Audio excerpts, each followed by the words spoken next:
Bandwidth for Cincinnati Soccer Talk is provided by Cincy Shirts. Get your locally sourced FC Cincinnati MLS merch today by heading over to cincyshirts.com.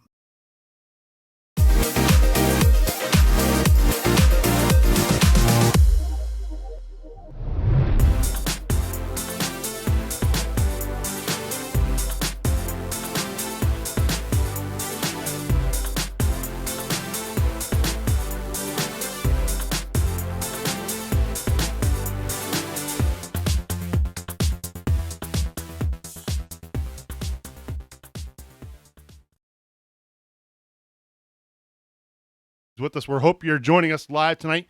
Audio's fixed. We're live tonight here on Facebook, YouTube, and Twitter. Thank you so much for being with us. I'm Nick Sterling here with Brad Weigel and Boston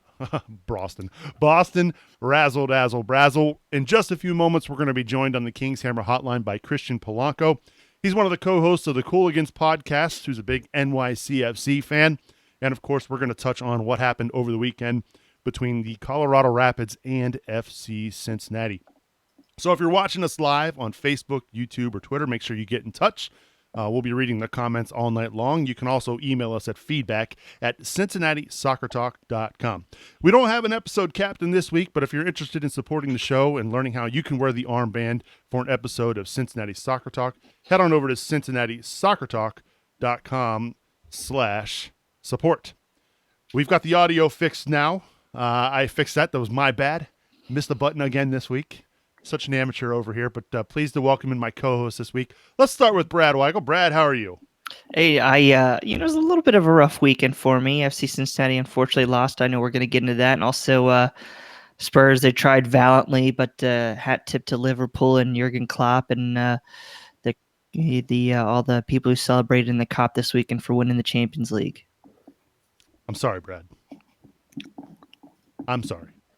Hey, man, it's okay. At least your team got there, right? That is true. We, especially with all the drama heading into this season without bringing anybody in and no additions and injuries and coming off World Cup year, I definitely have to give my credit to Pochettino. And you know what? We got an open coaching position here in Cincinnati. And, if Poch gets a little tired of the EPL and wants to, take a new challenge overseas, we'd love to have him welcome him with some open arms. Well, speaking of welcoming with open arms, let's also welcome in Mr. PTO himself, Boston Brazzle. Boston, how are you, buddy? Doing well. I'm glad I could take a day out of my busy schedule to fit you in, Subs. It was enjoyable watching all the Champions League stuff. As somebody who does not follow an EPL club, I enjoyed all the banter and talk, especially among CSTers or the fans on Twitter of FCC. It's kind of like watching a house divided. Everybody was picking a side, and I was just smiling watching it. And but I did watch the game. I don't normally watch those kind of games, but it was a Champions final, right? So I had to watch it, and it was interesting. It was a very interesting game from the third minute on. I'll tell you, the most drama in CST was between Subs and everybody else. You weren't hearing any smack talk coming out of me. I knew Liverpool, respected Liverpool, how good they were, but Subs just having issues with the whole fact that Man United's headed to the Europa League again. Yeah. I've very much made my displeasure for Liverpool known over the weekend. I was definitely rooting for Spurs all the way.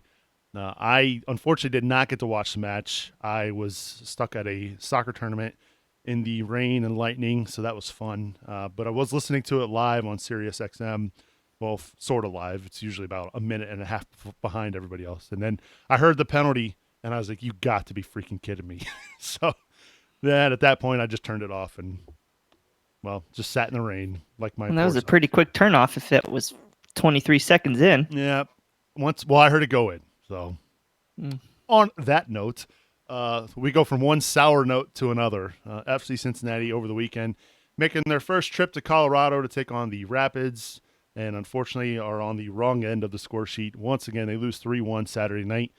The good news is, if you want to take some positives away from this, FC Cincinnati found the score sheet. Hey, they scored a goal.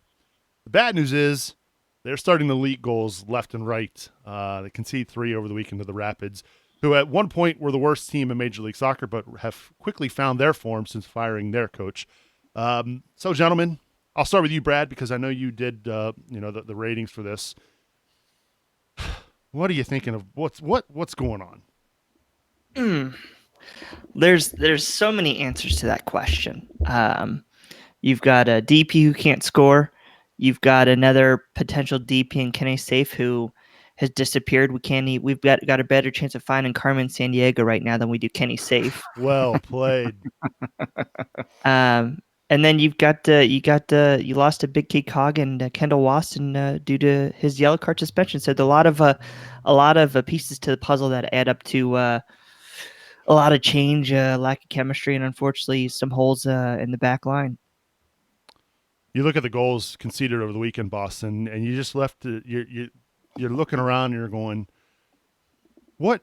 what's happening here? Because this was, the emphasis, right, in the offseason was they were going to defend. They were going to build that strong, solid defense. And then to concede 3 goals like they did, you just kind of scratch your head thinking, is this going to get better? And when? Well, we know when it gets better, right? When Greg Garza's in the lineup, and that's not happening anytime soon, probably.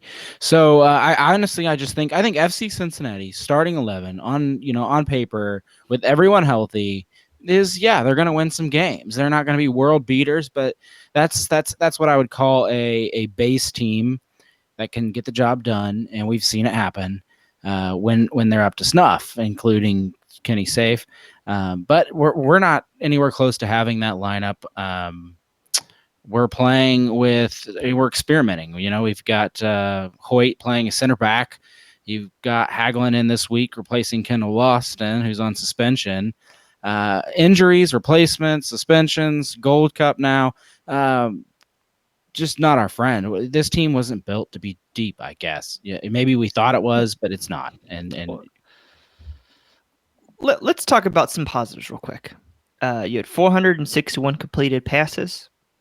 You had FC Cincinnati control large periods of possession for the match. It looked like Colorado wasn't even interested. So you can see some of the positive things that Johan's trying to do. He's trying to get FC Cincinnati comfortable on the ball, and then he's trying to get the players to make some runs. He even experimented with a false 9 this week to try to get some lateral ball movement. But right now, I think outside of the defense, another just massive issue for FC Cincinnati is getting that ball reliably into that attacking third. So we had FC Cincinnati 461 completed passes, whereas Colorado had 279. But if you look at the other stats, the passes in the attacking third, Colorado 112, FC Cincinnati 110. So you had a quarter of FC Cincinnati's passes in the attacking third, whereas you had about 30, 35, 40% from Colorado. Right now, you're just seeing a big issue of us getting players running off the ball and trying to get behind spaces behind that back line. Too often, you got FC Cincinnati trying to build possession. They're dinking the ball back and forth, kind of him-hauling it, seesawing it up the field. But then you get all these guys that are just standing there, and they're not moving. They're just kind of standing there, and that's why you're seeing some of these issues where these guys were not able to get the ball in enough dangerous positions. Even though Lamar had some creativity where he was getting the ball laterally, he found Adi a couple times, he found Cruz, he sprung Mane's goal. But outside of him, there's just nothing going on laterally for FC Cincinnati getting the ball downfield. Yeah, and going back to the question, Subs, I think that what Brad's saying is right. I get what they're trying to do. And you can see the results at points, but the breakdown on defense, in my mind, is due to just that rotation and guys on the defensive line just trying to take it too far forward themselves. Yep, conceding really just sloppy goals, right? I mean, the first goal, Shinyashiki finds himself on the back post unmarked after a couple guys run into each other. Spencer Ritchie gets bumped from his own guy, can't get to the far post. I mean, look, this was a guy in Shinyashiki who a lot of folks were high on, right, Brad? I mean, you had him as a pretty high draft pick. You thought he was a potential number 1 overall pick in the MLS Super Draft, if I'm not mistaken. You see him get on the score sheet, and you kind of think to yourself, man, maybe he could have fit in quite nicely with the orange and blue. I'm not going there. I know what you're trying to say. I know he had a nice goal. I think better thing that the goal is wide open for him. Well, sure, I, of course. I think it's more the result of the playing style than it That's is his the third player. goal, though, right? It is. Yeah. I'm just talking about the first goal of the match. Yeah, I know. I'm just saying he is doing things this season. Yeah, I'm not willing to say that you put Andre Shinashiki in the front line of FC Cincinnati and all of a sudden they become a good club. Well, I didn't say that they were a good club, but maybe they'd have more goals than what they're scoring. Yeah. And you've got Kenny Safey's not getting on the field, Kakuta Mane, which I think we found out today that I didn't know he was Muslim, but he was celebrating Ramadan. And, during Ramadan, he started once and was on the bench or came as a sub, barely played sparingly in those 4 matches. So you're missing Mane, you're missing Safe, Adi's just getting back. You're missing a lot of attacking talent. That's still playing a big issue. Some of these guys are coming together, but they're just nobody's making off the ball runs. And they need to start doing it. I think that's why you're seeing Cruz having issues because nobody's moving for him to feed the ball to. Yeah, I guess Cruz is a topic. This is a guy, and you've mentioned it many times, Brad. I think we all kind of feel like maybe he's playing out of position, not really an outside winger, but more of a defensive midfielder, kind of being forced to play out there because of his athletic ability.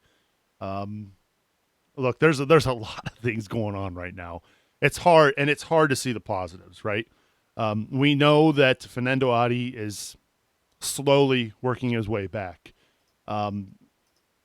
Boston, what do you make of the forward position right now for FC Cincinnati, in particular Adi, right? I mean, this is a guy they spent DP money on. They brought him in last year in the USL season thinking that he could lift them over the top. He couldn't get it done last year for USL. Now this year, obviously we know he got injured, but just things are not firing for our designated player.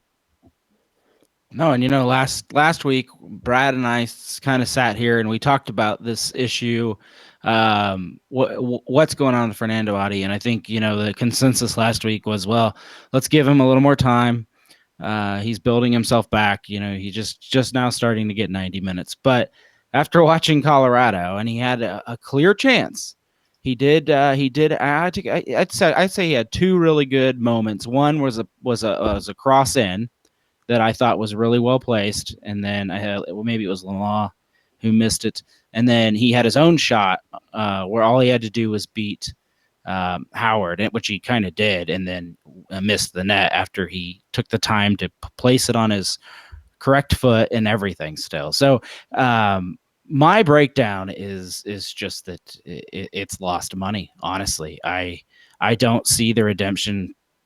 I don't see FC Cincinnati getting their money value out of Adi. He's the DP. You look at every other team's DP and what they're doing in this league, even bad teams are still have DPs performing in some way.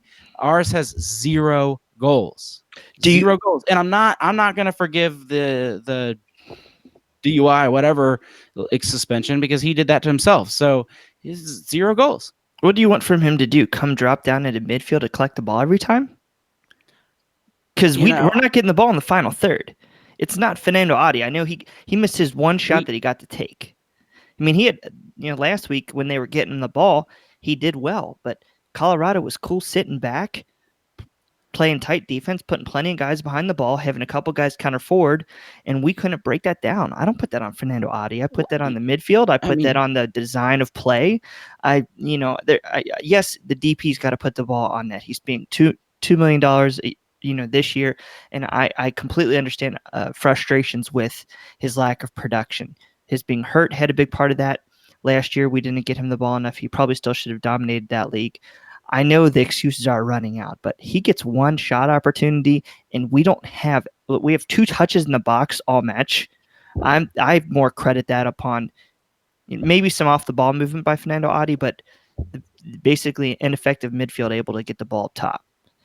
You at least got to get it to the side and cross the ball in and give him a shot that way. Try to give him a header in the box. Try to do something else. Got to do something. I give you that. I give you that the midfield's weak. Getting the ball. We know that's a problem all season. But like you said, last game he improved. He had more chances. Still 0 goals. This game, 0 goals. It is not just his shooting. When he's given the ball, he tries to for some reason take it himself, even though he has no dribbling ability for a $2 million player. If his only job is to shoot, then yeah, you're right. Get him the ball if that's all he can do. But when he gets those chances, put it in the net. I mean, we are 1 to 2 games away from the middle of the season, and our DP has 0 goals. I just don't know how to excuse it anymore. Yeah, I mean, I don't know. I see in the stats 3 of 4 take-ons, 23 of 25 in passing. They're just not getting the ball to him. And now you can talk about, maybe like I said, off the ball movement, not creating channels, but you got to do some stuff to help free him up. I mean, you know what? Worst comes worst, drive down to the corner flag and cross balls into the box. We weren't even doing that enough. So like I said, there are so many things that add up to the issues. I'm just not willing to set the issue on Audie, even though he's quite an easy target right now, just because how he's getting paid, a third of the roster budget. Yeah, and again, I'm not placing all of the 100% blame for what's happening with this team right now on Fernando Adi. That's not what I'm saying. What I'm saying is strikers who are being paid lots of money, when they have chances, have to finish. I mean, that's what they're being paid for. And we haven't really seen that from Fernando Adi. And again, I understand the injury. I understand everything surrounding what happened to him, but I understand he's not getting chances, but when he is getting chances, I mean, that shot that he hit over the crossbar, I mean, all he's got to do is place that in the side net. He's got Tim Howard beat. I know it's easier said than done, but I mean, that's got to be in the back of the net. I mean, this is your DP forward you're paying millions of dollars for, and when there are chances, he's just not firing. He's played 2 matches. Oh, come on. He's played 4 matches this year, right? Real 4, started 4 matches, gotten in the game a little bit more than that. But I understand what you're saying. I understand the frustrations here. I'm just saying there are a lot more reasons than Fernando Adi right now. Well, I'll play this game. What happened down in Orlando? We watched Darren Maddox score a goal with 3 guys around him. I don't see Fernando Adi scoring that type of chance. I just don't. Right? Darren Maddox, when he had a chance in the box, put the ball on net and scored a goal. Dude, he missed the net a ton though this year. That was just a tremendous amount of brilliance there. That wasn't any setup and play. That was him pulling 3 or 4 dribbles, playing a little futsal in the box there, and hitting a great shot. I'm not going to discredit that. I'm just saying we had issues getting Darren Maddox the ball too. It's a systematic issue, not just a striker issue. Yeah, I'm not saying that Maddox is the answer for Adi because we've tried that. We've had plenty of experimentation at that, why Adi was out. If you want my real solution, I agree with Brad's point in the player ratings article today. Start giving Amaya the ball at the top of the box and see what that kid can do, because I don't trust either of the 2 forwards we have. Brad, you kind of shook your head there. Oh, I was just more doing my adjusting doing my headphones adjusting there. Your cans. I don't know. When you're making the 18-year-old your prime focus point of attack, I think that's going to be extremely unreliable too. I think the point, and you saw some of it when they did the false 9, is trying to get some runs behind the box. I think you need to start having guys do that. You need to challenge the center backs. Like in the Champions League, Harry Kane didn't do any movement behind or around the center back, so he left Virgil van Dijk pretty much there just to stand there and head balls away and intercept passes. FC Cincinnati needs to change the focal point of attack. They need to go up the side, do some crosses in. Boston said they can maybe do some long shots. They need to do some more probing passes like you saw from Roland Lamah. It's like he's the only guy right now capable of doing one of those passes for FC Cincinnati. You need to start changing the focal point of attack and also start getting guys' chemistry taking runs off the ball like you saw on Kakuta Mane's goal. He did a great run. Lamah found him. You need to start doing stuff like that, getting the center backs and the wing backs starting to think a little bit, starting to become a little more unpredictable. Maybe they guess one way and that opens up enough space to get a goal. That's what you need to start doing. I think that's what Johan de May is trying to do. And I'm just right now, I know we've given Adi a ton of excuses, injury, out, suspension, hasn't played much. Yeah, service. But I still think, like I said, I think those are big points of it. I mean, even last year, we scored a ton because of Ledesma's creative brilliance, or Danny Koenig, kind of the same thing. We need to systematically get better and start creating those different runs off the ball, and that's what's going to open everything up. We've got a few comments here. Let me read some of these comments first, Boston. You're fine. From our live stream tonight. If you're watching us live on Facebook, YouTube, or Twitter, we're coming to you live from the Cincy Shirt Studios. This is from Wes Jackson. He says, Adi might be the wrong guy for this team, but he's not effective. Regardless, his talent on the ball is quite poor. Chris Marshall, who made the trip out to Colorado, he says, this roster needs a reset. Koch fumbled the first go at it. And then Stacy says, yeah, I'd like to see them try Cruz. I'm assuming that means in the 10 spot, potentially. And then also Wesley Jackson follows up with Bone made a few probing passes this past week, and that could have created an opportunity, but the off-the-ball runs were horrible. So speaking of Corbin Bone, we did see him get back into the action. First time we've seen him play, I believe, since the opening match against Seattle. Correct me if I'm wrong, gentlemen. It was good to see him get back out there, even with the new hairstyle. Well, yeah, that's one of the most exciting things about Bone. You never know what he's going to run out there with his wacky. Well, yeah, not even just his hair. Like, you ever see him in town? Dude's got the craziest style. I mean, I love it, but it's interesting every time. Yeah, I liked a little bit about what Corbin Bone did. He came in for the last 30 minutes. He was all over the pitch. He sat a little bit deeper than you saw Amaya, but I liked what he did. He's trying to connect passes a little bit, trying to get on the ball, trying to shuffle it up through the midfield a little bit, provide a different look than what FC Cincinnati's been facing. So, I was glad to have him. Back in the lineup. And I think he does still provide value. You're going to need him, especially with the Open Cup.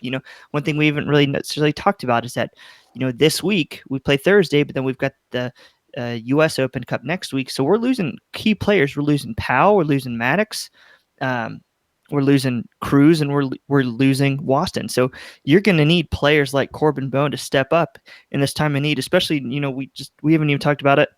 Al Badawi, he just left too. So, that's another player that's left. So I think, those are things that we need him to step up, and, maybe he can give FC Cincinnati another look, and you can't underestimate Corbin Bone as a person. He's done so much in his career here to overcome a lot of challenges. They've consistently tried to replace him, and he consistently brings that drive to step up and beat the next challenge. And I'm looking forward to seeing now that he might have a real opportunity in Major League Soccer. No, I'm with you. This Gold Cup provides some players an opportunity. Players that I think have gotten benched either under the Koch era or haven't gotten another chance to prove themselves under Coach DeMay, and guys like Bone, guys like Forrest Lasso. I expect to see him play against New York City because you've got Powell and Loston out. So this is a new chance, really, a second chance for some of these guys to get back out there. And how amazing would it be with FC Cincinnati's 4 leading starting 11 guys to be replaced, and then since he goes out there and somehow gets a win, I mean, welcome home. Like, we've got a little bit more depth than we thought we did. I mean, I know this is like a best case scenario, but these guys have something to fight for, and I hope that shows on the field. Well, we want to hear from you folks. Get in touch with us. You can always email us feedback at CincinnatiSoccerTalk.com. We want to hear from you, especially if you made the trip out to Colorado. We want to know what your experience was like out there in the Mile High City. Hopefully, from the looks of it, there was quite a few folks out there enjoying about themselves. 150 days. Yeah, that's pretty darn good. So hopefully we'll get to do a lot of that through the years, making some more trips out west. And it's good to see that the club is, although clearly the fans of FC Cincinnati had better travel plans than the club did, because yeah, that had to have been rough. Friday night sitting in the airport for 8 or 9 hours like they did. So yeah, we want to hear from you. Make sure you email us feedback at CincinnatiSoccerTalk.com. Well, we're pleased to be joined now on the King's Hammer hotline by a gentleman who is the co-host of the Cooligans, He's a stand-up comedian. He's a big fan of New York City FC, and he joins us now on the Kings Hammer Hotline. He is Christian Polanco. Christian, welcome to Cincinnati Soccer Talk. How are you? Thanks so much for having me on. I appreciate it, guys. Not a problem. First of all, thanks again for joining us. For folks who aren't familiar with the Cooligans, why don't you fill us in? What is it exactly is the Cooligans podcast? It is a comedic soccer podcast. So Alexis Guerreros and I are both stand-up comedians in New York City. We've both been doing comedy a little over 10 years. About 4 or 5 years ago, we decided, hey, other comedians that we know are talking about soccer. We started a soccer podcast. And it sort of snowballed into this incredible thing where you guys were just mentioning about even just traveling, going to away games and things like that. Like we've gone all over the country to all these MLS cities and done shows and gone to games. And it's been just a great thing, kind of trying to bring the comedy world and the soccer world together. Fantastic. What's been the biggest challenge for you being a comedian covering soccer? Like, is it the serious take? I know you guys were recently at the U.S. women's national team send off up in New York. Like, what's the biggest challenge between merging covering soccer but still kind of, keeping to your comedic instincts? The biggest challenge will have to be trying to get it's almost impossible to try to get fans of comedy to start enjoying soccer. Right, because if they're not already kind of into it, it's challenging. But we can get soccer fans to laugh because soccer fans are like other normal human beings and enjoy laughing and enjoy comedy. But the toughest challenge will probably have to be trying to earn credibility in the soccer world as comedians. Like a lot of times people just think we're either goofballs or dumb and actually don't know the game or don't know the league, and we have to like kind of prove that to them before they allow themselves to laugh at our jokes. Hey, so the season's been kind of crazy, right? So far, you've got. I guess I just kind of want to get your take on the 2019 MLS season. Out west, you've got LAFC running the show with Carlos Vela and crew, so they're like a clear number one. But the East is kind of a mess with the top 5 all separated by 4 points. I think New York is in that mix in 6th place, having not given up a loss in 9 games or so.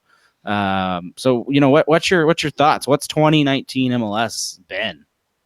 Well, as an NYCFC fan, I hate it because the beginning started terribly with all these draws. NYCFC has the most draws so far this season, and it's you kind of go into every game where you're like, they probably won't lose, but they're gonna make enough mistakes to just escape with like a point. So that was like the frustrating part. Well, we'll trade you. In the Eastern Conference, I think. oh, sure, yeah, no. Yeah, it's a deal I don't want to take, but I understand. So I mean, it's been the Eastern Conference in general. At the very least, like because it's so close. If any team wins, 2-3 games in a row, to me, the craziest thing is Atlanta United with the terrible start that they had in the Champions League, the terrible start in the beginning of the season. They were, you guys fired your coach, but they were talking about that for Atlanta, and now they're in 3rd place, sitting comfortably. So that was kind of one of the big surprises to me. I kind of want to get your thoughts just before, because we were originally going to do a March to Match Day, but with the short week this week, we decided to kind of combine both shows. So you're a March to Match Day guest here. But before we get into this week's match, I want to get your thoughts, just kind of an outsider, a guy who not only who follows and covers NYCFC, but covers the league and American soccer as a whole. What has been your thoughts or perspective about FC Cincinnati early so far in this expansion season? So every time we travel to a city, so last year we were doing the World Cup comedy tour with Total Soccer Show, and we did go to Cincinnati, and we were at it. Where was the club? I think it was the Funny Bone and Liberty. Yeah, Funny Bone and Liberty, correct? Yeah. So and that's when I got to meet Nazmi. Nazmi was on the show, and so I got to kind of hang out with some of the staff and the players. So whenever that happens, I have an emotional connection all of a sudden to the club. And I'm like, oh, I would like to see you guys succeed. And so watching from afar, obviously the incredible support that FC Cincinnati has, and they've had, before they got into MLS, and watching it at the beginning of the season was just you guys put on a great show. The what was it? The back heel from Alan Cruz a couple months ago. Feels like forever ago. Great. Not going to lie, Christian. I know. So those kind of moments, the spectacle is clearly there. But you guys, you guys have to figure out what to do on the pitch. It's frustrating. But I think with that kind of support and the energy that's at Nipper, I think it's just a matter of time before everything gets sorted out. You know, I actually just talking to you, I think I found out what the real problem with FC Cincinnati is. They need to be on national TV. Because you see what they did to Atlanta. Okay. They drew Atlanta. You had the Alan Cruz where we just dominated Portland 3-0. You had us beating the Fire and PKs in the Open Cup on ESPN a couple years ago. I think I just solved all the problems. Jeff Birdie needs to hook up that ESPN deal. So Flow Sports ain't good enough? Oh, God. Wow. I didn't realize. Bruh. You guys are too good for Flow Sports. Let's just say thank God I don't have it. It's not my problem. Yeah, I'm very fortunate I get to watch ESPN Plus, and I'll just leave it at that. We're hanging out with Christian Polanco. He's one of the co-hosts of the Cooligans. You can follow him on Twitter at Chris Polanco. So let's talk a little NYCFC, shall we, Christian? On a roll right now. And as you mentioned, all the draws early on, but they seem to have found their footing. Got a well-earned draw over the weekend against the Crew in the Zach Stefan send-off game. So right now, NYCFC, what do you make of how they're doing? What do you make of where they're at currently at the moment? I would say that playing against FC Cincinnati is perfect because it will boost their self-esteem. So I'm hoping I'm hoping they do well against them. But NYCFC, the last this year has been a very transitional year without David Villa. You can tell that they up top they were trying to figure out who is going to be that person. There's not going to be a 15-goal scorer on NYCFC this year. I highly doubt that's going to happen. So they're spreading the wealth and they're trying to figure out who wants to kind of take lead in that way. But my biggest frustration right now is just like they're a better defensive team than they've been this year, and they've defensively they haven't changed much. So I'm surprised that they're making as many mistakes as they are. And they're not losing games outside of the game against Toronto where they lost 4-0. They look pretty solid, except they just make one or two mistakes that will cost them goals, and it seems like just lapses in judgment. But overall, the team is, I would argue, maybe just a little less attractive to watch than it was with David Villa. Well, you mentioned him a couple times just now. You know, he was the face of the franchise. He was pounding in goals. You saw his work rate was incredible. Now he left this year. You mentioned that they don't have a 15 goal scorer on the team, but who's quote unquote replacing him, or who's NYCFC running out there to replace him?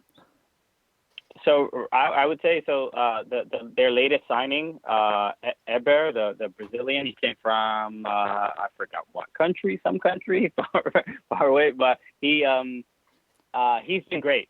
He's probably only played about 6 or 7 games, and I think he already has like 4 goals. So he's looking like the closest to replace him, even though they had Valentin Castellanos, he's Argentinian, who I think they expected more from.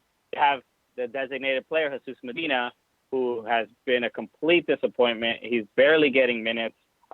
He was the young DP, and he was supposed to be a good, link up with Villa when Villa was there, and it just really, really has not worked out. And then there was also Jonathan Lewis, who just got traded to Colorado, and he was supposed to, they expected more out of him. And even though he does well playing national team games, he couldn't really do anything or couldn't do much when he would get starts. So it looks like it's going to be Herrera. I don't know if Herrera's going to start because he started against Columbus and it's a fairly short week. But he seems to be the biggest attacking threat right now. Another change you guys had was at the top. You changed your head coach, and we saw the trouble that Atlanta went through with that. But eventually those things either really boost a club or just kind of sink a club. With your head coach changing to Dominic Torrent, replacing Patrick Vieira, how do you think it's going to impact your club? How has it, thus far? I mean, look, there's when you look at the NYCFC Facebook group, there's a lot of people just calling for his head, as New Yorkers tend to do. We have a very short temper, short leashes when it comes to our team. It sounds like Facebook groups in general. Oh, sure. I've never been a Dome out guy. I mean, he is. I think it's just about. There's a certain charm that Patrick Vieira had that it's difficult to transition to someone who's a little bit more closed off and defensive. Even though there were stretches where Vieira did not, have much success, but once he sort of figured things out, it seems like it was pretty consistent. Dome is just in a place where he's just not as cool as Patrick Vieira. All right, he's one of the invincibles. It's very difficult to win people over when this is the person that you have to follow. So I think tactically the team doesn't look that much different than when Patrick Vieira was the coach. They especially now they're playing in a 3-5-2, and there's a couple issues with injuries of who those wingbacks are going to be. It's supposed to be Ben Sweat and Ronald Matahita. And I don't know if they're both either going to be available on Thursday. So the team, they're still very, very fun to watch.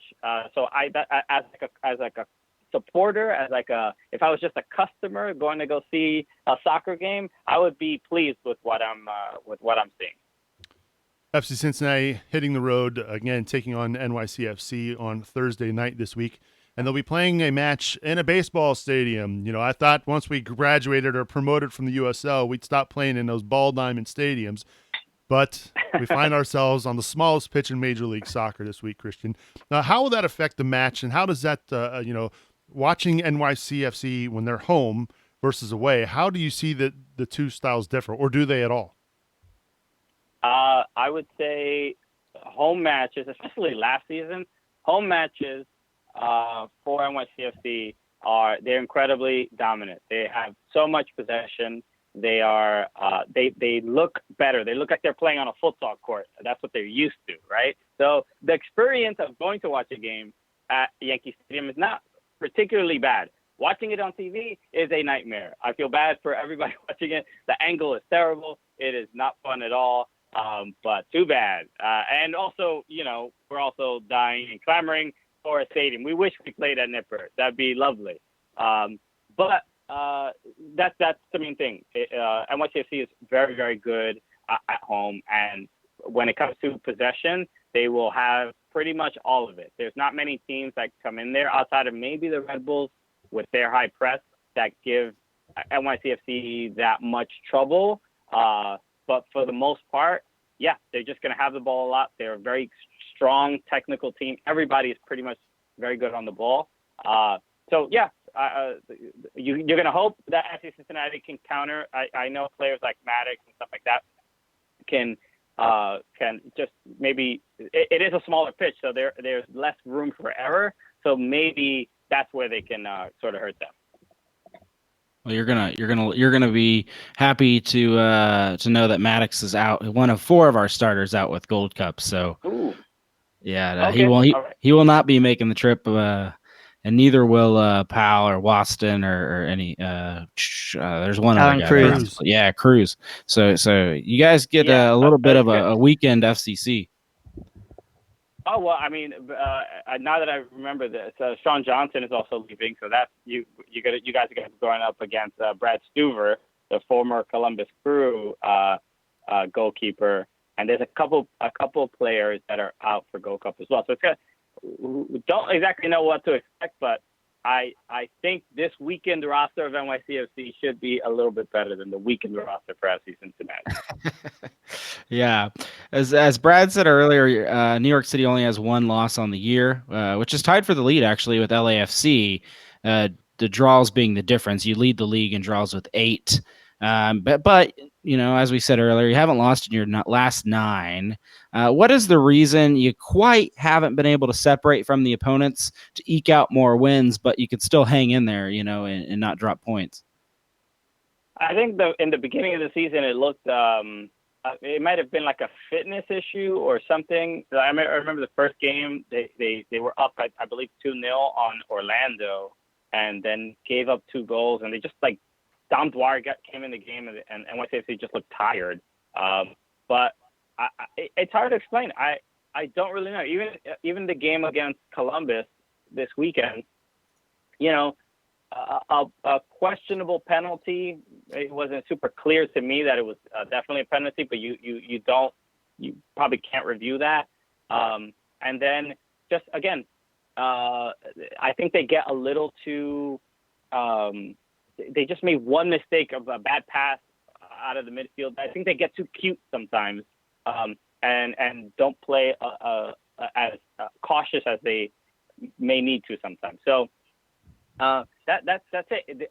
Overall, they don't really look that bad. And I guess if we were losing, if we had like 7 losses instead of 7 draws, I would be in a more of a state of panic.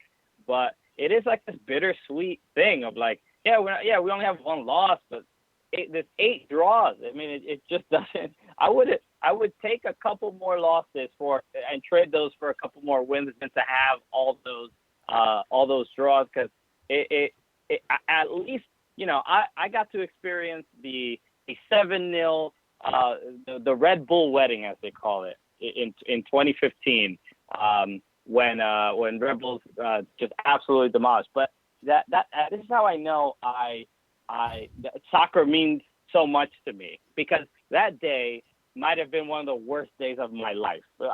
I legitimately, I don't remember feeling. I've had deaths in the family, and that stands out as something that hurt me emotionally more. So at the very least, it lets me know that I feel things, that I'm a human being with emotions.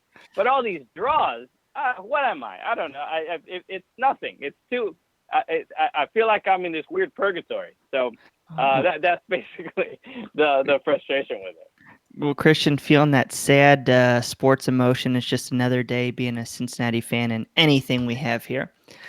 But we're going to dig into this match a little bit more. You mentioned some good players, some quality players for NYCFC.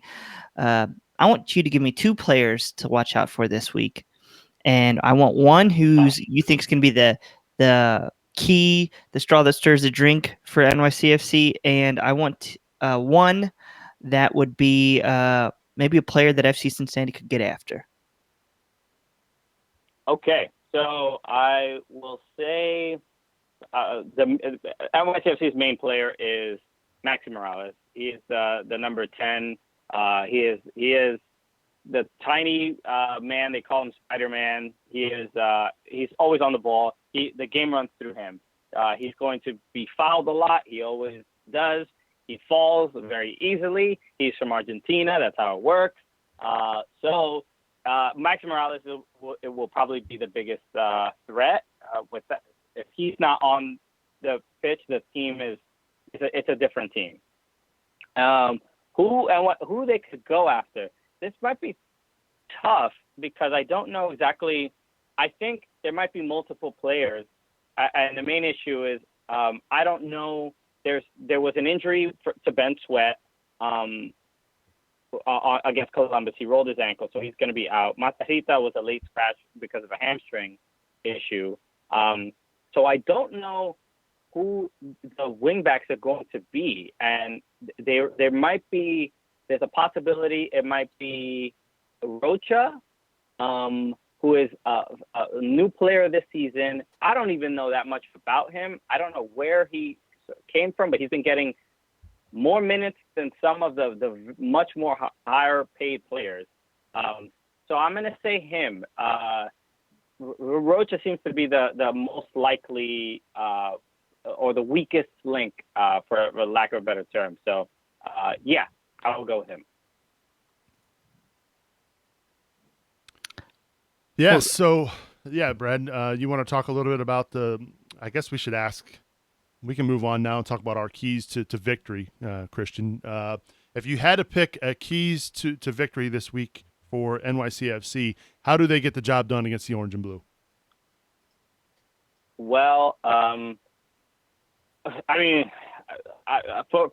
outside of I've watched a couple of FC Cincinnati games this season, and there seems to be just a lack of chemistry, and I think NYCFC should, I'm not trying to be insulting, but they should fairly run circles around FC Cincinnati, especially without Waston there. They should be very comfortable on the ball. I don't know. As far as I think attacking, they are going to be pretty strong. So because all of their better attacking players are going to be playing, and Tati Castellanos and Eber, Ishmael Tashuri Shradi, they're all incredibly lethal. I'm more worried defensively because of the injuries, what they're going to do. Alexander Collins is also going to Copa America with Peru. So Sebastian Ibiaga should be the one taking his place. And so I'm a little more concerned defensively, but I think they should handle it fairly easily. So that's Christian's keys to the match. Brad, how does FC Cincinnati get a win this week? He mentioned the attacking prowess of NYCFC, and I think what comes down to FC Cincinnati is they need to tighten up at the back. We've been shipping goals just way too easily, just simple mistakes, not marking players fast enough, taking the wrong angles, not marking tight enough, and it's just dooming FC Cincinnati. Like I mentioned last week, the margins are so thin, and with Powell out, Waston out, Greg Garza out, not anticipating a back line where you probably got to move Hoyt to a fullback position. You got Lasso and Hagelin in the middle and Deplan on the left. We need to keep things tight, and we just can't allow NYCFC to get behind them and do one-on-one situations against Richie, because guys bailed us out a lot this year, but you know what? Even the best are going to ship goals in those situations. Boston, how does the Orange and Blue get a win? I'm going to spoil my preview article. It's coming out tomorrow a little bit. Because I wrote kind of my strategy for this match in there, and I think Brad's point about the defense is good, but I just don't see with two substitutions coming in it being fixed fully. They do need to tighten up, but I think this is a match that we somehow need to outscore New York City. Their goal, I just assume. I'm just assuming base they're going to get 2 goals, and so it's just a matter of, can FC Cincinnati match 2 goals? Can FC Cincinnati get 3 goals? And it's all going to come down to making the most of the chances they do get. And Audie's going to have to actually play like a DP. Not Maddox. Amaya's going to have a great game. The 18-year-old's just going to need to show up. Ledesma is probably going to be in at some point for. He's going to have to pull a USL Ledesma out of his hat. That's my strategy, outscore, because I think we let 2 goals in. All right, it's time for our Omni Printing and Promotions Growler Cup update. We only had 2 people all weekend get it correct, the scoreline, the 3-1 scoreline. Our own Chris Asbrock and one of our great supporters, Team of John, they got it correct. Currently at the top of the leaderboard is Alex Naughton and Mark Neuenschwander, and some other guy named Nick Suberling, believe it or not, ladies and gentlemen. That'll quickly it's end. Fixed. Don't worry. Yeah. Head on over to CincinnatiSoccerTalk.com/support and join at the $5 a month level so that you can get involved in the Growler Cup. We're in round 2 of the Growler Cup. The scores will reset in just a few weeks for round 3 before we head into this year's final. So let's get your guys' Growler Cup predictions. We'll start with Boston so that Christian can get an idea of what we're looking for. Boston, I know you're writing the preview for CST.com, but what do you got in store for us as far as the prediction goes? No, the smaller field take is very interesting. I think some of our guys are used to that because of the USL. We played on all kinds of different sized fields down there, so we might be a little more accustomed to it than some teams, especially with our mixed lineup. We should see more USL guys in this weekend. I'm gonna go with a 3-2 loss. It's a lot of goals, but and it probably won't happen. But I just feel like we're due for a multi-score game. They're probably going to multi-score, so that's the Boston method, 3-2 loss. All right, Christian, he's going for 3-2. Give us your score prediction for this week. I'm going to say I don't think Cincinnati scores. I'm going to say 3-0. I think it's going to be, especially if you're saying all these USL players are going to play. Field all the USL players. Go for it, guys. Because I would hope that that's the case. But I think it's I think MITC is going to be dominant in this one. Hey, be careful what you wish for. The Fire and the Columbus Crew are still smarting from 2017. Yeah. Sure. But I'm going to pick a 2-0 loss real quick. Simple enough. FC Cincinnati's had tons of issues finding space, and now you're putting us on a small baseball field with even less space and a talented NYCFC team. I just don't see how we're going to put any in. And I love Forrest Lasso, Nick Hagelin, Cincinnati guy, but you got another back line with guys playing different spots. It's just unfair to think that the chemistry is going to be there. Here's my take, and I'm excited because I actually get to make this prediction. I normally don't get to make these predictions on the March to Match Day podcast. Small field, right? As it is, I feel like at times FC Cincinnati likes to bunker in and really pack that defensive third. With the smaller field, it makes it maybe a little bit easier to do that. I still think they're going to get beaten. I think they lose 1-0. I'm going for a 1-0 loss Thursday night to New York City FC. So again, if you want to get involved in the Growler Cup, head on over to CincinnatiSoccerTalk.com/support and get donating at the $5 a month level. Boston, why don't you give us a fantasy update, shall you? Sure. I just realized that we all picked losses, but no one picked the tried and true 2-1 most popular score in soccer. So we might regret that. But the CST Fantasy League update, I took a giant jump up to 181st, which is still terrible, but a lot better than my 200 and something last week. Brad lost a little bit of ground, now sits in 62nd place. Subs, you are in 107th.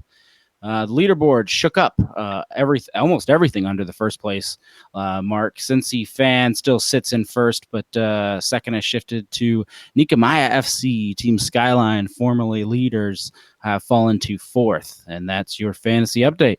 Thank you, Boston. Appreciate that. And we also appreciate Christian for joining us this week on the podcast here on what is, I guess, a joint Monday night show as well as our March to Match Day. Christian, for those for folks who just tuned in late to our live stream or listening to the podcast, tell folks where they can find you on social media and where they can find your show. Sure.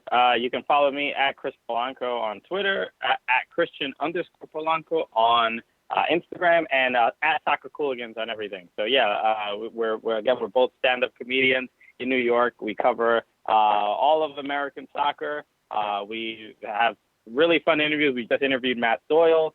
Speaking of Cincinnati, we just had Rose Lavelle of the women's national team on the show. My co-host was trashing Skyline Chili. He normally does that. I haven't had it, so I will not speak on the subject. But we have a lot of fun. Trying to bring show a comedic side to soccer, and it's been a blast. We've got a blast doing it. Well, we again appreciate you being with us. I don't want to wish you any luck Thursday night, but I mean, look, you're playing the orange and blue. Maybe this is one of those chances where you don't get that draw that you've had all season long. It feels like in every one of your matches. We'll see. Yeah, well, best of luck to you guys. As long as it's an entertaining game, that's all I look for. I like the sound of that. Christian, thank you so much for being with us. We'll talk to you soon. Thank you. That's Christian Polanco joining us here on the King's Hammer Hotline. We really do appreciate him being with us this week. Go check out their show, The Cooligans, wherever podcasts can be found. All right, it's that time of the show where we give a big shout out and thanks to our tremendous supporters, King's Hammer and Tim Bronsel, Matt Adamczyk, Mama Subs, Brian Malone, Jamie Smed, Jonas Tom, Jack Emery, Mike Bowman, Kathleen Francis, Teresa Everidge, Matt Imholt, Matthew Long, Joe Coling, and Tara Mullins. It's also the first week of the month, so you know what that means. We get to say everybody's name. So big shout out and thanks to John Davidson, Patrick Lonnie, Dave Tangler, Alex Gursky, Claire Hughes, Carl Fight, Scott Griffith, Josh Leese, Kevin Johnston, Greg Harrell, Jack Doyle, Doug Ross, James Denbo, the Cincy superfan Tom Grabo, Tim and Tina Harris, Chris Howard, Sarah Spriggs, Paul Hecker, Michael Winland, Mattis Brumback, Courtney Rice, Scott Party, Joe Collier, Richard Rolson, Christina Sharma, Nate Hale, and Brandon Jones, Adam Alexander, Chima John, Mike Berryman, Andy Rosen, Jeff Egan, Joseph Wells, Becky and Matt Ryan, Stephen Buckeridge, Gary Randolph, AJ Stork, Alec Mackey, Jamie Lay, Angela Cardwell, Anthony Zawoski, Scott Kaplan, Colin Rink, Jason DeBrewer, Robert Finley, Arthur Oliva, Scott Wilson, Stephen Haldeman, Wesley Jackson, Dave Dorsey, Corey Finneran, Nick Roth, Austin Spiker, Brad Baker, and as we get over to the final slide here, Mitch Autry, Matt Weirman, Chris Hubbard, Michael Muchler, Brian Homan, Troy Reinemeyer, Alex Naughton, Mark Neuenschwander, Stephen Brashear, Mike Hudson, he sucks, and Brian Newton. Thank you so much, everybody, for your support of CST. We cannot thank you enough for your generosity.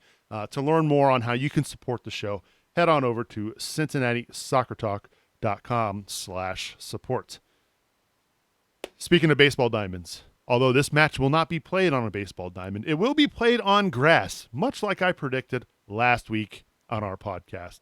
Brad Weigel. FC Cincinnati draws Louisville City FC in the next round of the Open Cup coming up on June 12th.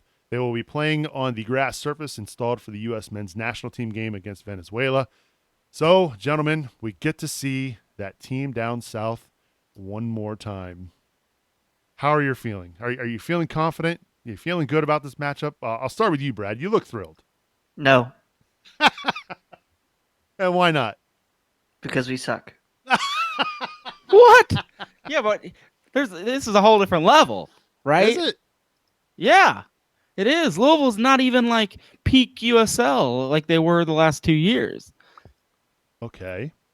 So I get it. FC Cincinnati is not the world's greatest Major League Soccer team. We're not even a middle Major League Soccer team. We are a bottom tier soccer team. We're the last place. We are the last place. Now, let's rewind just a little bit. We don't even have to go that far in history. Last year, FC Cincinnati in the Open Cup goes to pair up against a very crappy Major League Soccer team, Minnesota United. In fact, we all sat here on this podcast and said, yes, Minnesota, that's probably the best draw we could get. And we still lost because there is a gap. Right now, I feel we're going to play Rashawn Daly. We're going to play a bunch of guys who have not played yet this year. We are going to... and let's also remember, too, that was not Minnesota in an expansion year. I don't know. You take Minnesota in year one of Major League Soccer and play FC Cincinnati of USL last year, FC Cincinnati wins all day, every day. I'm not feeling it. I'm not either. I'm with you, Brad. I'm not. I think they're both crazy. I just think... I'm not the one who just went out and bought a brand new pair of rollerblades, Mr. 1993. You bought a pair of rollerblades? Yeah, dude. What? I don't even know where to go with this. 1993 called. They want Airborne the movie back. Do you have the neon like striped shin guards and elbow pads? Like, do you have a matching set with like maybe a helmet? No. Please take a picture of this. First of all, I definitely know he's got the shorts. He's got the tight shorts. Anti-safety. There will be no helmets and guards. I hope at 31 I can still survive a fall. So no, not none of that. But yes, I am. I did pick up rollerblading because I like to relive my youth. I'm a child at heart, people. I don't think there's anything wrong with that. Just like there's not anything wrong with FC Cincinnati crushing Louisville because they're the better team. Suck on that. Whoa. Okay.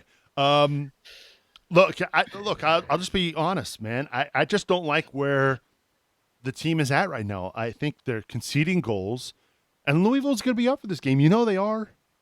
You know they're going to be up for this game, and we're missing a lot of guys for the Gold Cup. So I'm not feeling it. I'm with Brad. I just want to know, was Boston's favorite movie growing up Brink? I can't. It's got to be Airborne, man. That was the movie shot in Cincinnati. Devil's Backbone, right? Oh my word. These guys. But a man takes up a hobby. just criticized for it. But wait. I got to ask, like, how? Where did this even, like, what made you just go, you know what? I feel like rollerblading. That's actually how it happened. I sat at work one day and said, I'd like to rollerblade. I remember liking that. That's called disposable income, people. That's called not having kids. Well, so I bought a pair of rollerblades and I bought like extra padded ones now because I was like, I don't want these things digging into me. So I got old man rollerblades, but they're still pretty. They're black and yellow. They're nice. I guess they're Columbus Crew color, but oh well. Did you pick up a hockey goal and a hockey stick so you could play in your driveway? No, this is strictly for there's actually a trail near my house that goes all the way to Cleveland. What? Yeah, there's a bike trail that goes from Cincinnati to Cleveland through Columbus, and it's out here near where I live. If it went all the way to Pittsburgh, you'd fit right in. That's true. I would.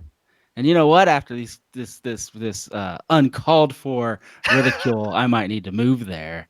Why didn't that bike trail just continue down to Louisville?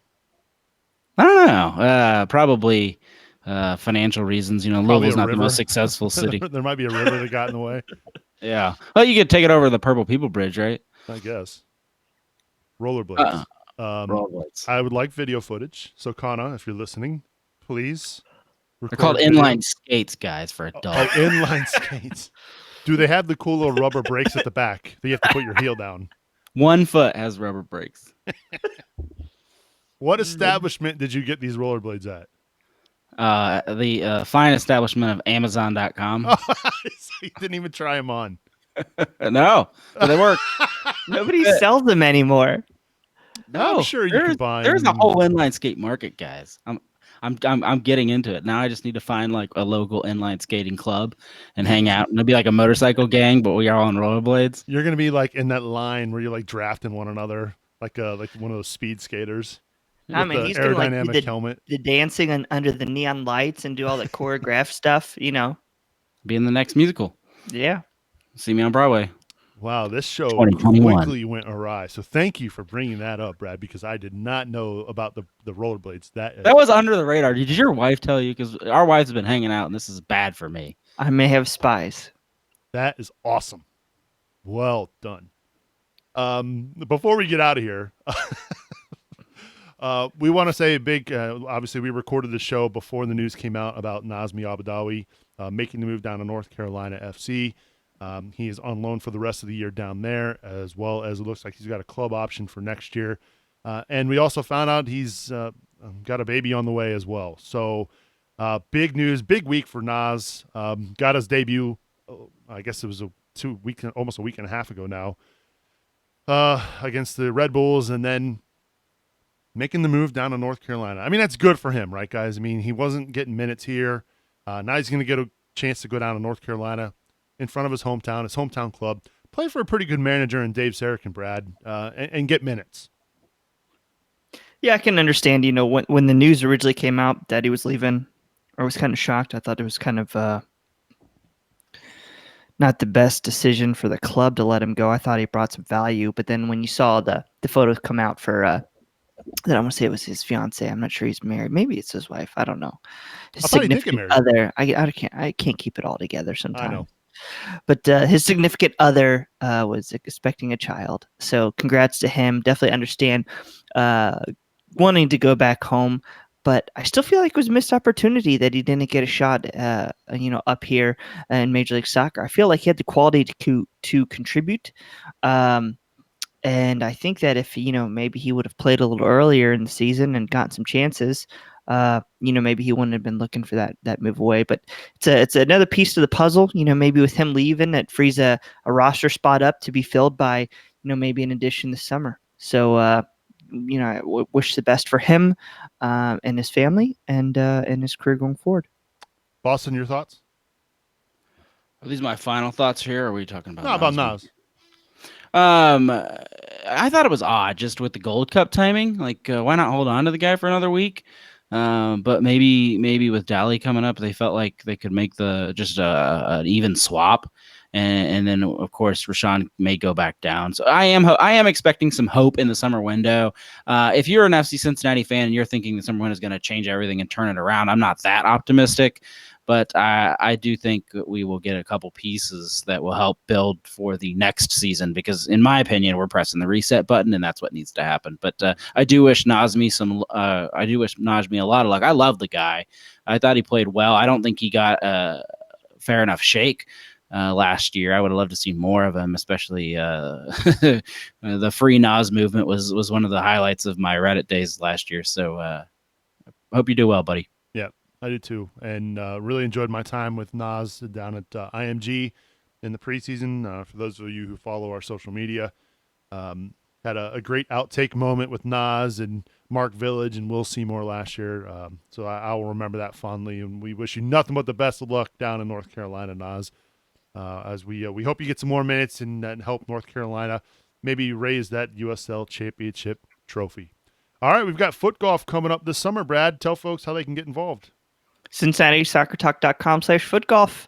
$180 a team as long as you get signed up by August 1st. So we actually got about 7 or 8 teams already. Got a nice early sign up. It's going to come with a gift, an after party, prizes. I got a Spencer Ritchie signed MLS soccer ball just sitting here over my shoulder.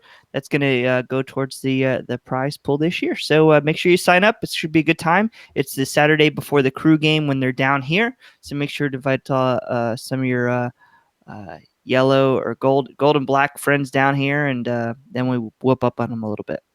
CincinnatiSoccerTalk.com/footgolf is how you can get involved. Get registered before the squads fill up.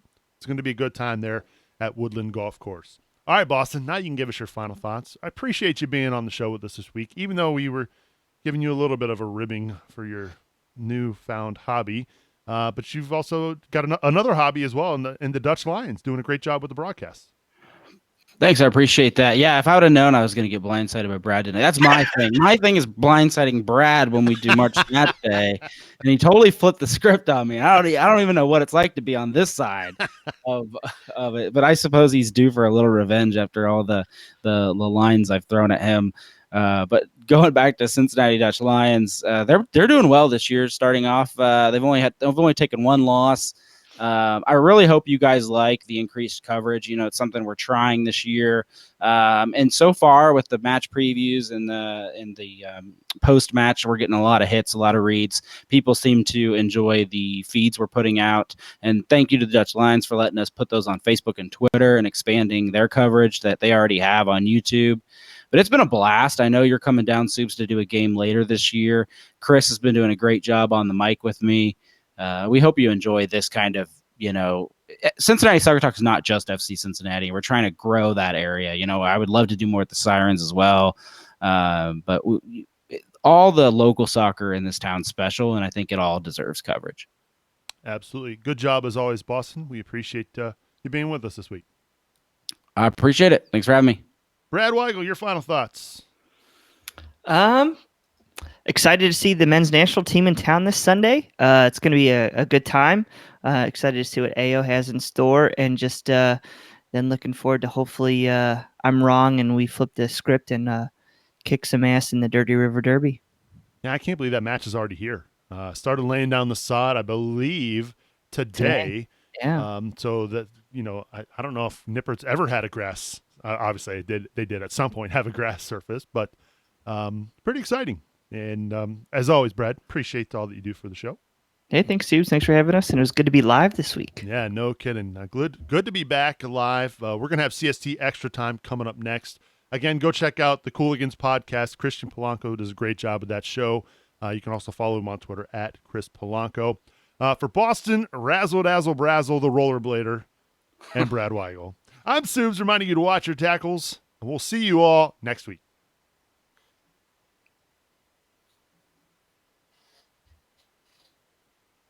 Hey, we're back. CST Extra Time coming at you this week. As always, you can get in touch with the show. Follow us on Twitter at Cincinnati, or at Cincy Soccer Talk, I should say. This is the part of the show where Brad, as you can see, kicks his feet up. He gets comfortable. Although we can't see him, there he is. He gets comfortable. He relaxes. Do I need to drop my camera down a little bit? No, you're good. I'm not all that worried about it. So neither am I.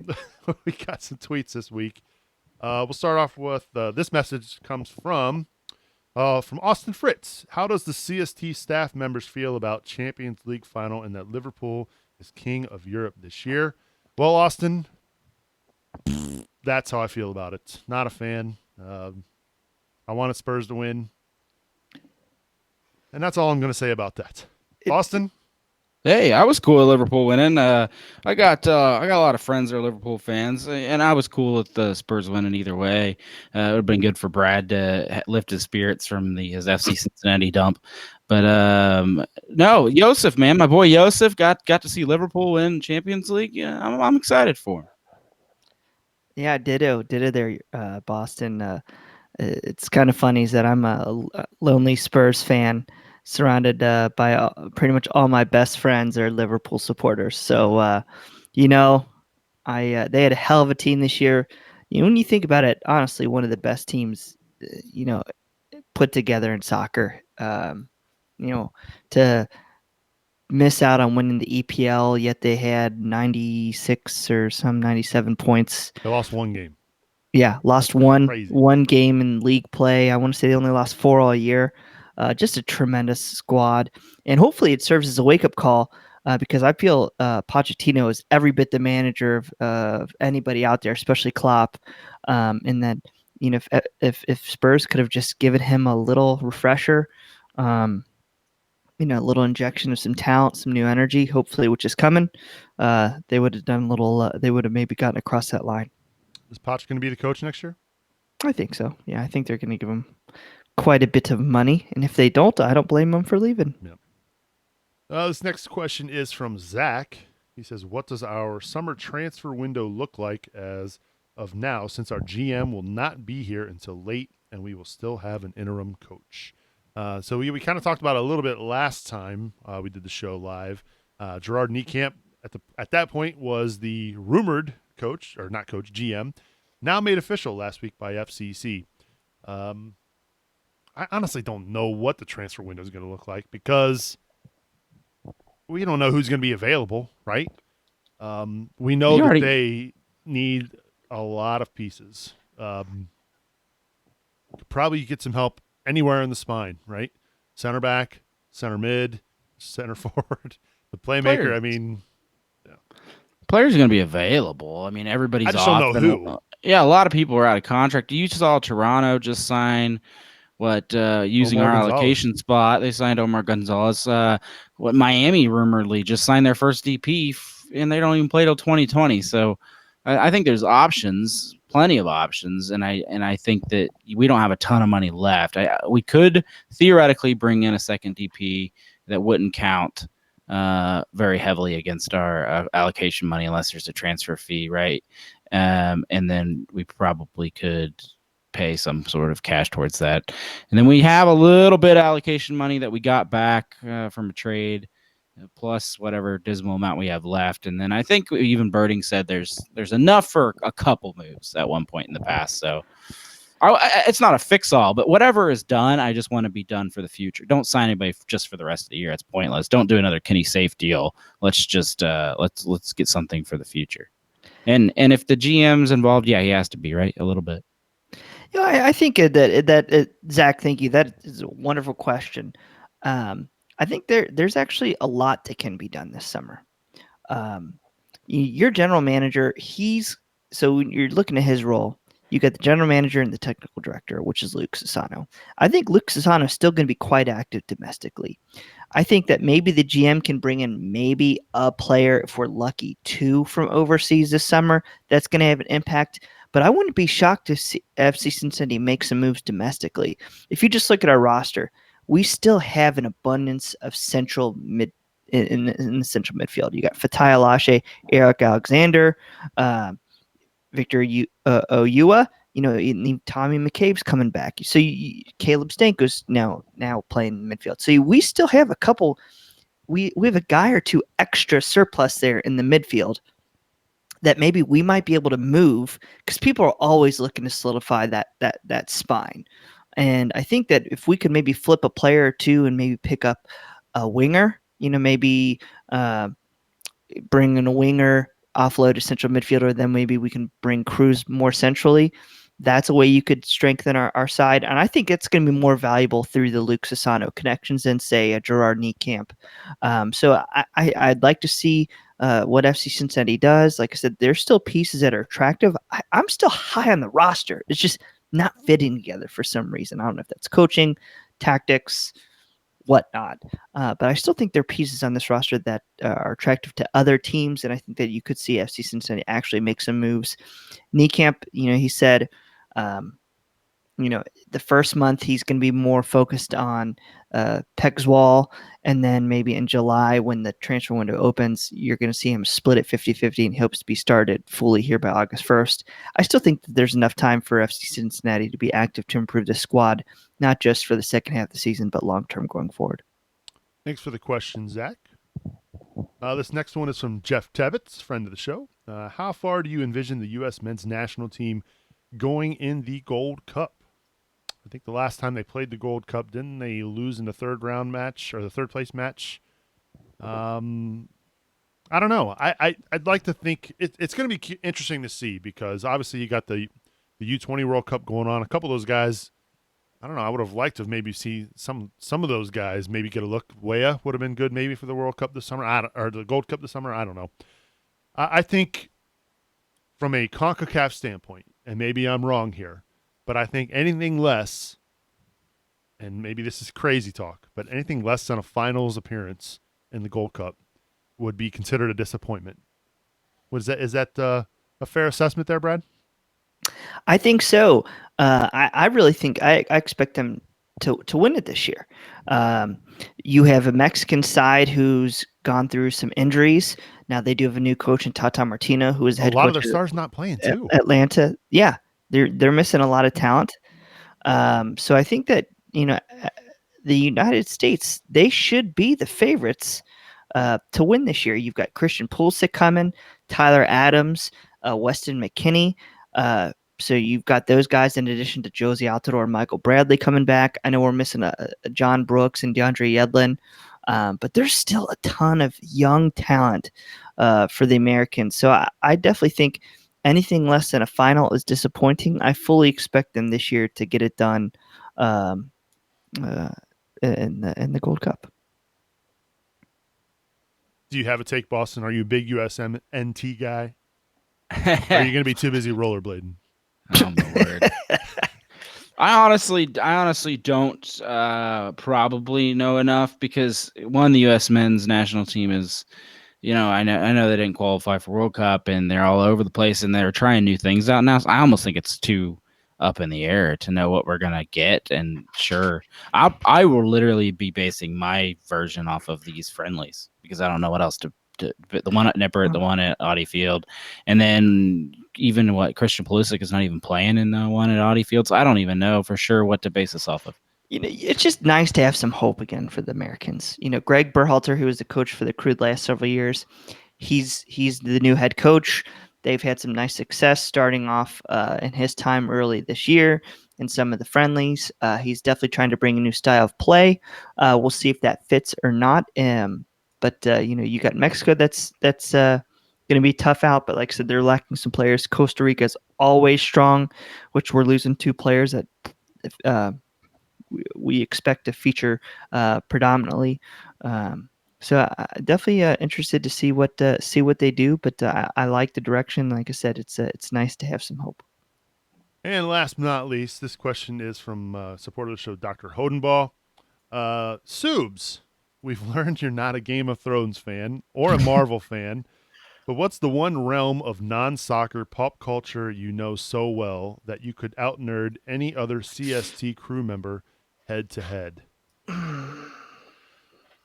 Wow.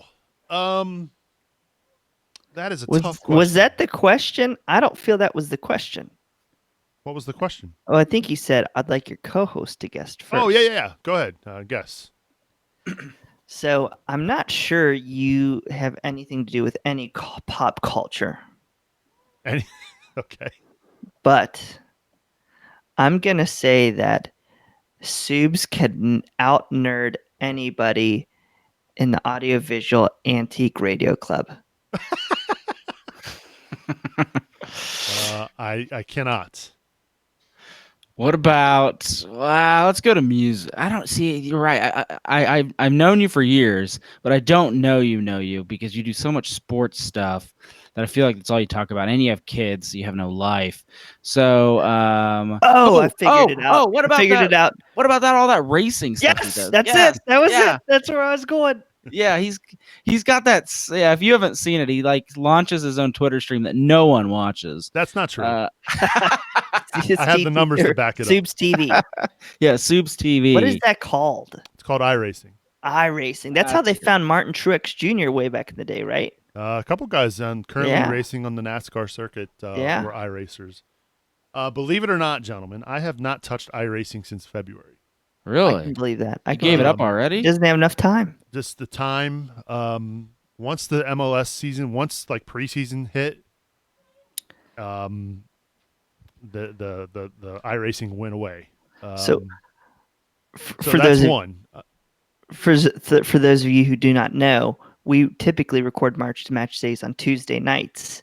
And when Brian was the host, he had the technical ability to record it himself, bring in guests himself. Boss and I aren't even close to that. So Subs has to sit like on the side, not say a word, and listen to us jibber jabber for an hour. So that I could definitely see why you don't have time for racing anymore. Yeah. iRacing was fun. There's some guys who take it really seriously and make a lot of money doing it. So I guess from a pop culture standpoint, although I wouldn't say iRacing is necessarily up there in the echelon of pop culture, I would say I'm a video game nerd. I do play video games quite a bit. I am a gamer. And the few minutes that I do have of spare time, I'm actually, believe it or not, playing Call of Duty Modern Warfare 2 right now, which is a game I think came out back in either 05 or 06, something like that. It was almost 10 years ago. It's one of the best games ever made, and people still actually play it online. And I'm one of those nerds who does play that still. So yes, I am I wouldn't say avid gamer, but I do enjoy a video game or two. So that's something I do in my spare time. I guess I wouldn't say I'm a music aficionado. Not really into music, but I like pretty much all kinds of music. I don't go to concerts, so you can't call me really, I guess, that music aficionado. Kind of music, like the Beatles? There are times where I could listen to the Beatles. I like a little pop, a little country, a little rap. I like it all pretty much. Oh. Maybe not heavy metal. I'm not really into the heavy metal. But yeah. But you get me in the 90s channel on Sirius XM, I'll be singing for days. The eyes roll into the back of my head when I listen to that channel. Were you even born in the 90s? Alive in the 90s, Brad? I know you were, but I was born in 87. Oh man. Thank you. I was in first grade. Late 90s, early 2000s are my sweet spot, but I like a lot of modern stuff. I went and saw Taylor Swift and Katy Perry last year, so I can tell you which pop diva is the best. Is that what you jam to while you're bleeding? It's Taylor Swift. We see it. But no. If I'm jamming to something on Blades, it's Train. It's totally Train. Hey, Train's a good one. That's a good one. I like Train. Never heard of it. You've never heard of Train? Dude, he comes here every year. I don't listen to music at all. I go to like 3 or 4 country concerts a year because I'm a good husband and I'm made to. And yeah. And like literally I told Boston's wife Con, I said, I will literally like pay you to go to a country concert with my wife so I don't have to. I can't stand concerts. I just don't care for music. Our wives have been to 2 country concerts in the last 2 weeks together. Yep. And I still had to go to Hunter Hayes on Saturday night. What was the first concert you ever went to? Me? Yeah. Mine is going to blow your mind. That's a real concert. That's not like Yeah, where you actually went to. There was like you're at a venue. Man, I don't even know if Right. I know the answer to this. Yeah. Man, if it was, I think it might have been like Brad Paisley or something. My first country concert was Rascal Flatts, but I don't remember. Like, I know I went to some smaller like rock things before that at tiny like Bogart type of venues, but I don't remember who. I feel like when I was like 3 or 4, I went to a New Kids on the Block concert Wow. or something like that. Wow. Oh, wow. I was New made Kids. to, man. I think my mom was a Girl Scout troop leader, and my sister was big into Girl Scouts. Yep. And so mom had to take all of us because dad couldn't watch us or something like that. And so I think like my sister dressed Brian and I up like New Kids on the Block, and she like tried to have us do a concert, and we're like, "What the hell's going on here?" I always But wanted to see I was Bowling probably for pretty Soup. cute. I'm not gonna lie. It's probably adorable. My first concert. Are you ready for this, gentlemen? I can tell you the venue. Mozart. No. Wow. Dang. That is on fire tonight. My first concert was at Timberwolf at Kings Island. Oh my goodness, yes. Yep. The opening act, the first act, was TLC. All Don't right. put Jason Waterfalls. Yep. This is their first song before that even song came out. It was their first hit had just come out. Couldn't tell you what it was. Are you singing Scrubs? It was not Scrubs. It's like their very, very, very, very first hit. Anyway, Every girl loves that song. Like anywhere it comes on at a bar, like every girl just and then just starts screaming it at the top of their lungs. so they're the opening act. Yes. The second act, Boys to Men. Right when End of the Road was like number 1 on the chart, like the number 1 song every single week. End of the Road was a damn good song. You're So just they were the second act. I'm not even at the headliner yet, guys. Oh, really? I thought that was the headliner. No, the headlining act. Drum roll, please. You can't touch us. Dun-na-na-na. MC Hammer. How did you get into that concert? Mama Soups. I was in. This would have been the summer of '91. Yeah, I don't even think CDs were out yet. I had an MC Hammer tape on a boombox. Hey, I had tape and boombox. Probably about that same time. Yeah, that makes sense. So yeah. And yeah, the only thing I remember about that concert is leaving midway through Boyz II Men's set to go ride a roller coaster. Came back in. Oh, the memories. Good old Timberwolf at Kings Island. I've always wanted to see Vanilla Ice in concert. I feel like that would be entertaining. But not Vanilla Ice now, like Vanilla Ice like 20 years ago. Like when he was in the end part of Teenage Mutant Ninja Turtles. Oh. That age Vanilla Ice. Yeah. Somehow there are still people watching this. I'm shocked. All 11 of them. We lost a lot as we went. Yep. If you're listening to the podcast and you made it this far, congratulations. And what is your favorite concert that you've been to? Yes, let us know. Feedback at Cincinnati Soccer Talk. Mine favorite of all time? Yeah. Avicii. Got to see him live in Vegas. That was incredible. I bet that was good. Yeah. I saw the Roots. They came to Bowling Green. Oh, I've seen the Beach Boys. They came to beat the Kings Island like every year. Well, I know I saw them at the Reds game about 6 years ago. So the Seen Buffett before. They about fell over dead. Whoop. Anyway, I think that's our cue, gentlemen. He was probably rollerblading, got dehydrated. All right. I'm sorry, Boston. No, I said the monkeys are so old they almost fell over dead. Not me. Oh, I thought it was you. No, I saw them like their last tour, and then like as soon as the tour was over, one of them did die. Davy Jones, I think was his name. One was already passed away, and then I guess the second. I don't know a ton about the monkeys. I just went. Anyway, yes, Nick, who's watching live, Nick Roth. He says, extra time, baby. Can't leave early. That's right. Come on, Spurs. On that note, thank you for everybody tuning in. We'll see everybody next week. Enjoy the match on Thursday and the U.S. men's national team this weekend. Peace. Onward to 3 points for Cincinnati. Yes.